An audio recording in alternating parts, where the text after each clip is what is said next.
నమస్తే welcome to current affairs light YouTube channel. ఇవాళ మన క్లాస్లో రీసెంట్గా జరిగినటువంటి కరెంట్ అఫైర్స్లో ఇంపార్టెంట్ కాన్సెప్ట్ నేర్చుకుందామండి. మీకు కనుక మా ఛానల్ ఉన్నటువంటి వీడియోస్ అండ్ ఎక్స్ప్లెనేషన్ నచ్చినట్లయితే మా ఛానల్ లైక్ చేయండి, షేర్ చేయండి అండ్ సబ్స్క్రైబ్ చేయండి. Welcome to current affairs light YouTube channel. ఇవాళ మన కాన్సెప్ట్ వచ్చేసి చైనా వాళ్ళు రీసెంట్గా వరల్డ్ అంటే ప్రపంచం మొత్తంలోనే లాంగెస్ట్ ఎక్స్ప్రెస్ వే టన్నల్ అనేది కంప్లీట్ చేయడం జరిగింది. సో ఇది ఎక్కడుందంటే జిన్జియాంగ్ ప్రావిన్స్లో చైనా వాళ్ళు ఇటువంటి ఎక్స్ప్రెస్ వే ఏదైతే ఉందో దాన్ని కంప్లీట్ చేశారనమాట. సో టన్నల్ వేస్ అంటేనే చాలా ఇంపార్టెంట్, ఎందుకంటే ఆర్థిక ప్రగతికి అండ్ దేశం యొక్క ఎకానమీకి కూడా ఉపయోగపడతాయి. అండ్ అక్కడ ప్రజల యొక్క ట్రాన్స్పోర్టేషన్ కోసం కూడా ఇటువంటి టన్నల్స్ అనేవి నిర్మిస్తూ ఉంటుంది గవర్నమెంట్. సో ఇక్కడ ఏర్పరిచినటువంటి టన్నల్ ఏదైతే ఉందో ఆ టన్నల్ పేరు ఏంటంటే తియాన్షాన్ షెంగ్లీ టన్నల్ అనమాట. సో ఇది వచ్చేసి జిన్జియాంగ్ ప్రావిన్స్లో ఉంది. అండ్ టన్నల్ పేరు వచ్చేసి టియాన్షాన్ షెంగ్లీ.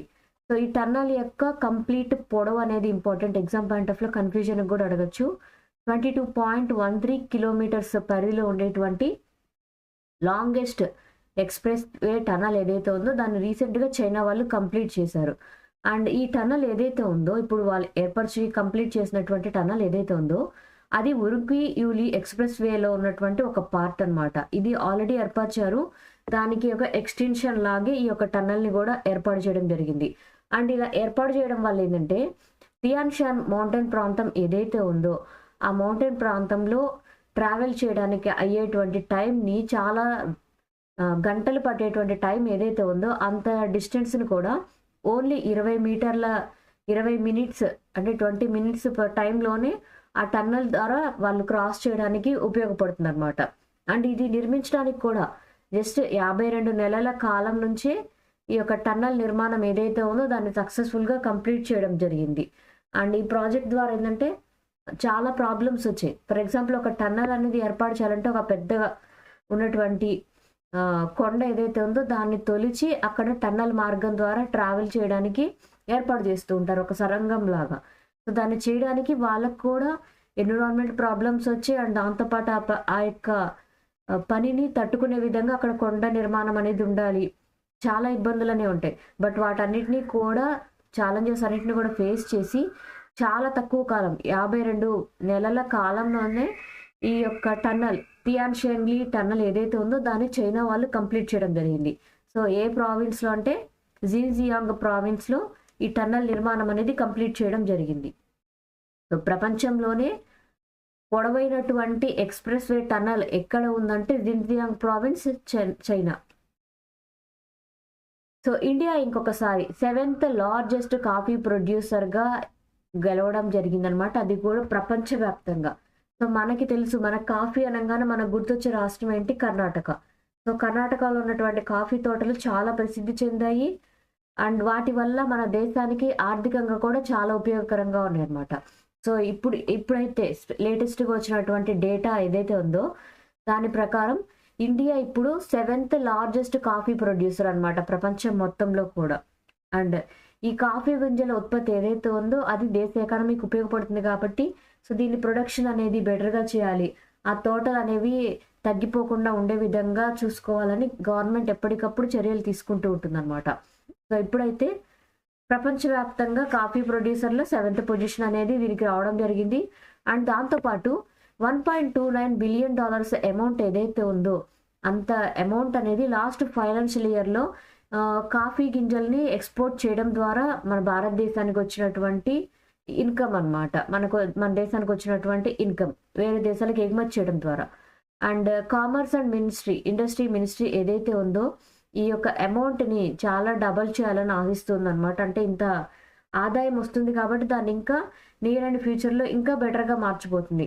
ఫర్ ఎగ్జాంపుల్ 2020-21 సంవత్సరానికి సంబంధించి చేసినటువంటి ఏవైతే వాళ్ళు ఎక్స్పోర్ట్ చేసినటువంటి ద్వారా వచ్చినటువంటి ఆదాయం ఏదైతే ఉందో దాన్ని డబల్ చేయాలనుకుంటుంది. ఆ టైంలో వచ్చినటువంటి ఆదాయం ఎంతంటే $719 మిలియన్ అనమాట. అంత అమౌంట్ అనేది 2020-21లో ఉంది. సో అంత సంక్షోభంలో కూడా మనకి అప్పుడు వచ్చినటువంటి ఇన్కమ్ $719 మిలియన్. సో ఫ్యూచర్ టైంలో ఈ అమౌంట్ ఏదైతే ఉందో దాన్ని ఇంకా డబల్ చేయాలని గవర్నమెంట్లో ఉన్నటువంటి కామర్స్ అండ్ ఇండస్ట్రీ మినిస్ట్రీ వాళ్ళు భావిస్తూ ఉన్నారు. అండ్ మనకి కాఫీ అనగానే ఫస్ట్ గుర్తొచ్చేటువంటి రాష్ట్రం ఏదంటే కర్ణాటక అనమాట. ఫస్ట్ కర్ణాటక అనేది లీడ్ పొజిషన్‌లో ఉంది. అండ్ దాని తర్వాత కాఫీ ప్రొడక్షన్, కాఫీ గింజల ఉత్పత్తి, కాఫీ పంట అంటే మనకి నెక్స్ట్ వచ్చేది కర్ణాటక తర్వాత కేరళ అండ్ తమిళనాడు. సో, ఇక్కడ ఎందుకు ఎక్కువగా ఉంటుందంటే, భారతదేశ నైసర్గిక స్వరూపం గనక మనం అబ్జర్వ్ చేస్తే, ఇక్కడ ఉండేటువంటి పశ్చిమ కనుమలైన, ఇక్కడ ఉండేటువంటి తూర్పు కనుమలైన, ఇక్కడ ఉండే కర్ణాటక, కేరళ అండ్ తమిళనాడు. ఈ రాష్ట్రాలకు సంబంధించి ఎక్కువగా ఏటవాలు ప్రాంతాలున్నాయి. అంటే కొండవాలు ప్రాంతాలు ఏవైతే ఉన్నాయో, అక్కడంతా కూడా ఈ కాఫీ తోటల సాగుకి అనుకూలంగా ఉంటాయి. సో, అందువల్లే ఇక్కడ కాఫీ ఉత్పత్తి అనేది ఎక్కువగా ఉంది. సో, జాఫ్నాలో ఏర్పాటు చేస్తున్నటువంటి ఒక కల్చరల్ సెంటర్ ఏదైతే ఉందో, ఆ సెంటర్‌కి తిరువల్లవూర్ కల్చరల్ సెంటర్ అనేటువంటి పేరు పెడుతున్నట్లుగా ఆ దేశం గవర్నమెంట్ తెలియజేసిందనమాట. సో, ఎక్కడ జాఫ్నా అంటే మనం జ్ఞాపకం చేసుకోవచ్చు శ్రీలంక. సో, శ్రీలంకలో ఉన్నటువంటి జాఫ్నాలో ఏర్పాటు చేసినటువంటి ఒక కల్చరల్ సెంటర్ ఏదైతే ఉందో, దానికి తిరువల్లవూర్ కల్చరల్ సెంటర్‌గా దాని యొక్క పేరు అనేది పెట్టడం జరిగింది. And prime minister Narendra Modi గారైతే ఇలా పేరు పెట్టినందుకు చాలా హ్యాపీగా ఫీల్ అయ్యారనమాట. ఆయన ఎక్స్‌ప్రెస్ చేశారు ఆయన యొక్క హ్యాపీ ఫీలింగ్‌ని. ఎందుకంటే ఇది శ్రీలంక వాళ్ళకి మన దేశంలో ఉన్నటువంటి ఒక గొప్ప వ్యక్తి పేరు పెట్టుకోవాల్సినటువంటి అవసరం లేదు. కానీ వాళ్ళ యొక్క శ్రీలంకలో ఉన్నటువంటి ఒక కల్చరల్ సెంటర్ కోసం, అది కూడా జాఫ్నాలో ఉన్నటువంటి ఒక కల్చరల్ సెంటర్ కోసం తిరువల్లూర్ గారి పేరు అనేది పెట్టుకోవడం జరిగింది. తిరువల్లూర్ కల్చరల్ సెంటర్ అనేటువంటి పేరుతో దాన్ని స్టార్ట్ చేశారనమాట రీసెంట్‌గా.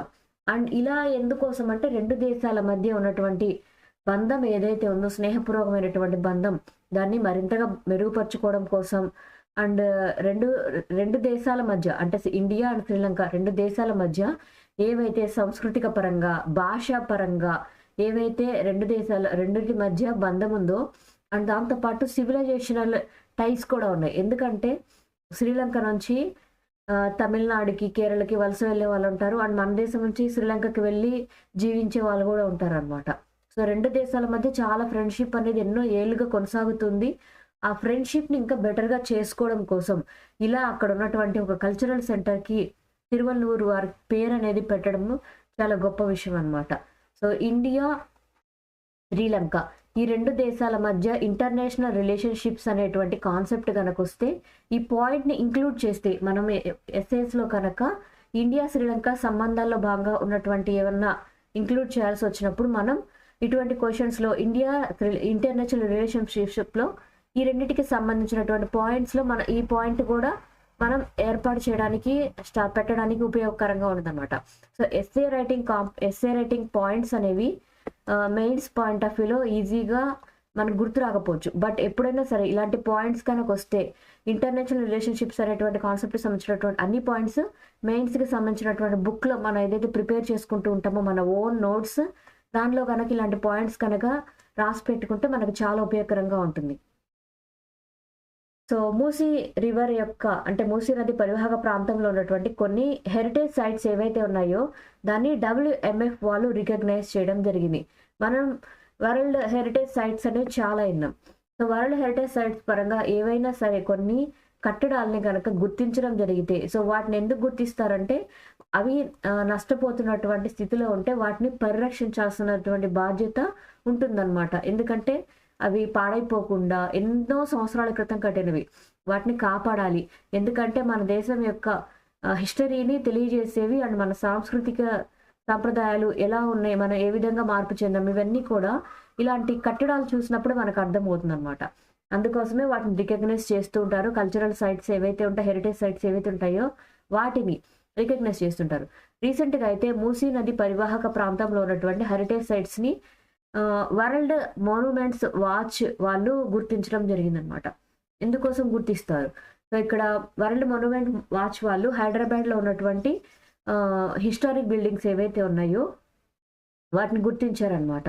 అండ్ దీని ద్వారా ఏంటంటే, ఆల్రెడీ హైదరాబాద్ అంటేనే పొల్యూషన్, అర్బనైజేషన్, చాలా పట్టణీకరణం జరుగుతున్నప్పుడు చాలా వరకు పొల్యూషన్ ఉంటుంది. చాలా వరకు కట్టడాలు, పురాతన కట్టడాలు ఏవైతే ఉంటాయో అవన్నీ నాశనం అయిపోతూ ఉన్నాయి. కానీ వాటిని కాపాడాలి, ప్రిజర్వేషన్ చేయడం కోసమే, పట్టణీకరణ నుంచి, పొల్యూషన్ నుంచి కాపాడడం కోసమే ఇలా ఈ బిల్డింగ్స్‌ని వాళ్ళ యొక్క పరిధిలో గుర్తించారనమాట. సో, గుర్తించడం ద్వారా ఏంటంటే, వాటిని సంరక్షించేటువంటి బాధ్యతల కోసం కొంత నిధులనేవి కేటాయిస్తారు. అండ్ అక్కడున్న గవర్నమెంట్ కూడా ఈ నిధుల ద్వారా ఆ ప్రదేశాలని కాపాడడానికి ఉపయోగపడతాయి అన్నమాట ఈ నిధుల ద్వారా. అండ్ ఇంకా కొన్ని ల్యాండ్ కీమార్క్స్ అనేవి ఉన్నాయి. అంటే ఈ మొన్యుమెంట్స్ ఎక్కడున్నాయి అనేటువంటిది కూడా మనకి ఇంపార్టెంట్ అనమాట. కొంచెం లొకేషన్ వైజ్ వచ్చేసి Telangana high court, state central library, Osmania general hospital, British residency, ఇవన్నీ కూడా ఈ మొన్యుమెంట్స్కి దగ్గరలో ఉన్నటువంటివి అనమాట. సో వాటన్నిటికి దగ్గరలో ఉన్నాయి. మూసీ నది పరివాహక ప్రాంతంలో ఉన్నటువంటి హిస్టారిక్ బిల్డింగ్స్ ఏవైతే ఉన్నాయో వాటన్నిటిని కూడా వరల్డ్ మొన్యుమెంట్స్ వాచ్ వాళ్ళు గుర్తించడం జరిగింది. అండ్ ఇక్కడ మూసీ నది ఏదైతే మనం చెప్తూ ఉన్నామో అది కృష్ణా నది యొక్క ఉపనది అనమాట. సో ఏ నది దేనికి ఉపనది అనేటువంటిది కూడా మనకి కొన్నిసార్లు మ్యాచ్ ద ఫాలోయింగ్ అనేటువంటి కేటగిరీలో అడిగేటువంటి ఛాన్స్ ఉందన్నమాట. కృష్ణా నది యొక్క ఉపనది మూసీ నది. అండ్ ఇది తెలంగాణ అంతా ఫ్లో అవుతుంది. ఎక్కడ స్టార్ట్ అయిందంటే అనంతగిరి హిల్స్లో స్టార్ట్ అయ్యి అండ్ దాని మీద చాలా వరకు మనం రిజర్వాయర్స్ అనేవి కూడా ఏర్పాటు చేసుకోవడం జరిగింది. తెలంగాణ రాష్ట్రంలో ప్రవహిస్తున్నటువంటి ఈ మూసీ నది ఏదైతే ఉందో అది కృష్ణా నది యొక్క ఉపనది. అనంతగిరి హిల్స్లో స్టార్ట్ అయింది. అండ్ ఈ యొక్క మూసీ నది పరివాహక ప్రాంతంలో ఉన్నటువంటి కట్టడాల్ని వరల్డ్ మొన్యుమెంట్స్ వాచ్ వాళ్ళు పరిగణలోకి తీసుకొని గుర్తించడం జరిగింది. సో చైనా వాళ్ళు పాకిస్తాన్కి సంబంధించినటువంటి శాటిలైట్ ఏదైతే ఉందో దాన్ని అంతరిక్షంలోకి ప్రవేశపెట్టడం జరిగిందనమాట. మనకి ఎప్పటి నుంచో తెలుసు చైనా అండ్ పాకిస్తాన్ ఎప్పటి నుంచో స్నేహబంధంతో మెలుగుతూ ఉన్నాయి. అండ్ రీసెంట్ వాళ్ళ యొక్క బంధంలో భాగంగా చైనా దేశం అండ్ పాకిస్తాన్ దేశానికి సంబంధించినటువంటి శాటిలైట్ ఏదైతే ఉందో దాన్ని అంతరిక్షంలోకి ప్రవేశపెట్టింది. ఎందుకంటే రెండింటి యొక్క ఫ్రెండ్షిప్ బాగుంది కాబట్టి వాళ్ళు హెల్ప్ చేస్తున్నారు పాకిస్తాన్కి బెటర్గా మారడానికి. అండ్ ఇక్కడ వాళ్ళ యొక్క శాటిలైట్ యొక్క నెంబర్ వచ్చేసి PRSE-E01 ఎర్త్ శాటిలైట్ PRSE-E01 అనేటువంటి నెంబర్తో ఉన్నటువంటి శాటిలైట్ ఏదైతే ఉందో పాకిస్తాన్కి చెందినటువంటి ఉపగ్రహాన్ని చైనా వాళ్ళు అంతరిక్షంలోకి ప్రవేశపెట్టారు. అండ్ చైనా అయితే ఇప్పటికీ ఈ లాంగ్ మార్చ్ 2D రాకెట్ ఏదైతే ఉందో దాని ద్వారా చాలా వరకు వాళ్ళ అంతరిక్ష ప్రయోగాలు అనేవి అంటే ఇది ఒక లాంచ్ ప్యాడ్ లాంటిది అనమాట. దాని నుంచే వాళ్ళ అంతరిక్షంలోకి శాటిలైట్స్ అనే వాటిని పెడుతూ ఉంటారు. శాటిలైట్స్ని పంపించడానికి లాంచ్ ప్యాడ్ అనేది బాగా ఉపయోగపడుతుంది అనమాట. సో మనకు గుర్తుపెట్టుకోవాలి చైనా అనగానే మనకి ఇక్కడ తెలియాల్సింది ఏంటంటే లాంగ్ మార్చ్ 2D అనమాట.